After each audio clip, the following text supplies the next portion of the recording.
Hi, thanks for joining me. It's Tim Rickson from British Boxing News. Today I'm just going to be very briefly looking at the undercard fight on the Smith Eubank Jr.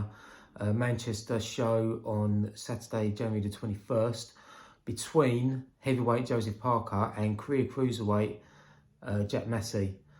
So this was quite a surprising fight for fans. It's not one that anyone really anticipated happening. Jack Massey said he only got the call about 6-7 weeks ago and said that he jumped at the chance, couldn't turn it down. So we assume there's obviously good money there. And he's looking at maybe getting a good win over Joseph Parker at heavyweight to then maybe get a bigger fight afterwards. So he's clearly looking at maybe a couple of big paydays as opposed to any real ambition to sort of move up the rankings or fight for titles. Perhaps whatever he does at heavyweight, he can go back down to cruiserweight and continue his campaign there. So he was most recently the IBO World Cruiserweight Champion. So he got a good win there at home to secure that title. He was then set to have a big title defence to Isaac Chamberlain. And for whatever reason, disappointingly for fight fans, it didn't come off. He's alluded to promotional conflicts, difficulties in making that fight happen. So he only actually fought once last year, which was obviously disappointing for him, but also for fight fans and for his team and for anyone that was looking to sort of see him progress on from that IBO world title win. He fought against a Czech guy called Václav Pejsa, who had a winning record. He's got something like 15 knockouts from 20 wins now, so he's quite heavy-handed. But he's not somebody. I think he did get a good win, sort of like an upset win over another Brit. I think it might have been Craig Glover, possibly. Can't quite remember.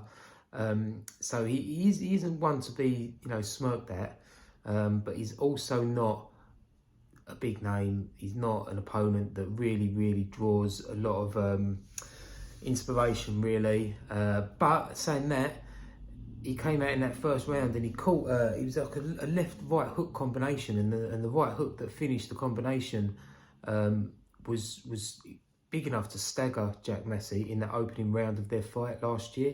But Massey, he sort of staggered on his feet, took a couple of unsteady steps, sort of tucked up, and then came back firing because he's a tough competitor.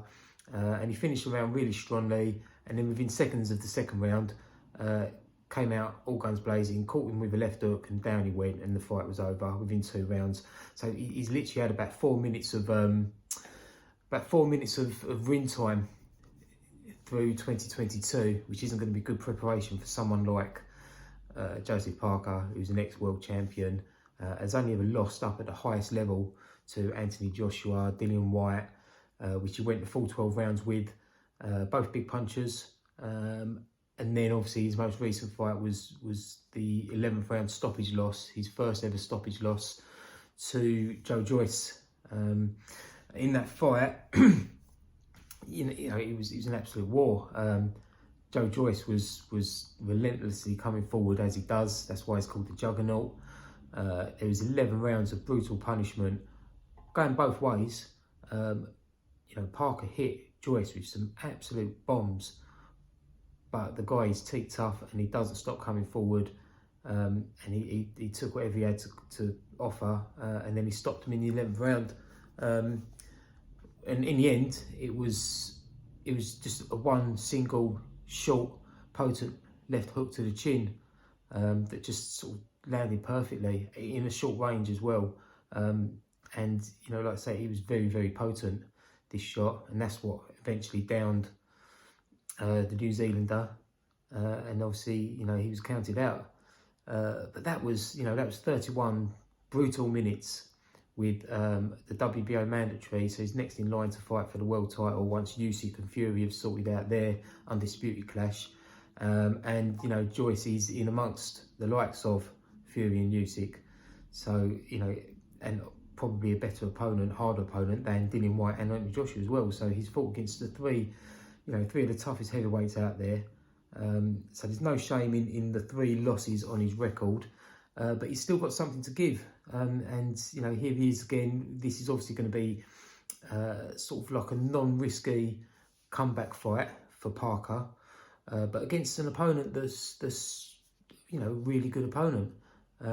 But is he a heavyweight? I mean, he's going to give away 2 inches in height, a couple of inches in reach, and also in weight. The highest Jack Massey's ever weighed for a fight is, I think, 205 pounds, and I think he's only ever weighed over 200 pounds twice in his career, in his 21 fights to date. He's only got 11 KOs, so obviously a cruiserweight with sort of like a 50% KO ratio. For a heavyweight, it's a non-risky fight. You can sort of say that. So with Jack Massey, he's not got a lot of power, but he's very busy. He's a volume puncher. He pops out that jab all fight long. He's good with his feet. He can take these quick half steps back out of range quite often. He's very mobile and energetic and fluid, and he's always moving all the time. He's got a great engine. The 12 rounds that he went with Richard Riakporhe, those rounds were very energetic, very busy, and it was a close fight. And he was a bit unfortunate in a way. Personally, for me, I saw that fight kind of more like a draw than a win to Riakporhe. There was a knockdown in the 10th round, but it wasn't really a knockdown because it was kind of like he was kind of pulled down by the inside of Riakporhe's forearm, upper arm. It was a bit sort of messy. And some fights that Massey's involved with can get a bit sort of clinchy and messy at times. This fight with Parker, who likes to sort of be quite fluid himself, box on the outside, I'm pretty sure these guys ain't going to get tangled up too much.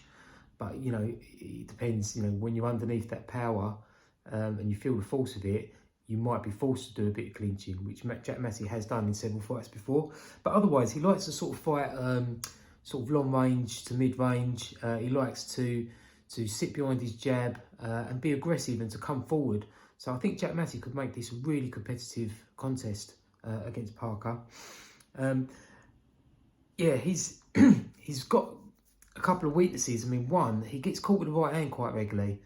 And I don't know whether that's because he's continually popping out his piston jab, popping it out so much, pumping that jab all the time, that maybe, you will get caught with that right hand. It's only natural for that to happen. But the problem is that it was a right hand that Richard Riakporhe landed to put him down on one knee during their fight.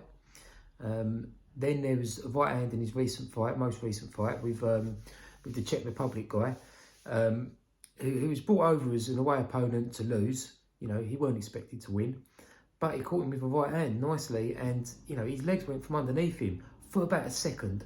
It wasn't like he was on jelly legs, wobbly legs for 5, 10, 15 seconds and was desperately trying to recover.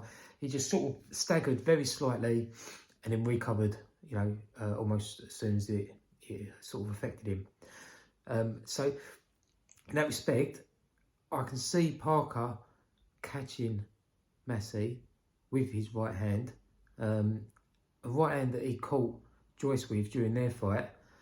You kind of think, if that same right hand lands on Massey, someone who's never fought above 205 pounds before, against someone who weighed in at 255 pounds in their last fight, you've got a question, like, how's he gonna cope with that?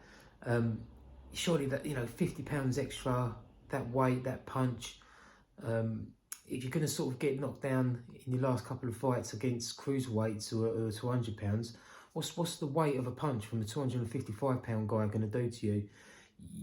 I'm kind of going into this fight thinking that power is going to be a lot different to what he's used to. But at the same time, I do appreciate how tough Massey is. I don't think we've ever really seen him too badly hurt. During the fight with Riakporhe, there were moments in the fight where he was under duress and he was struggling, but actually being severely hurt and wobbling around, not so much. He seems to be able to hold his own when he's under fire like that.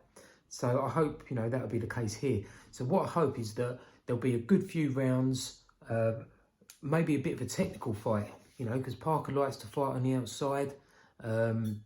Massey fights on the outside. Just one's going to be a lot bigger than the other.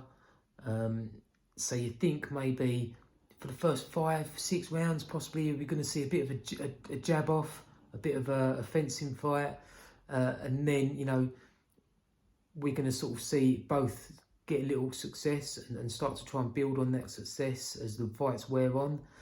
I think that hopefully should be the way the fight goes.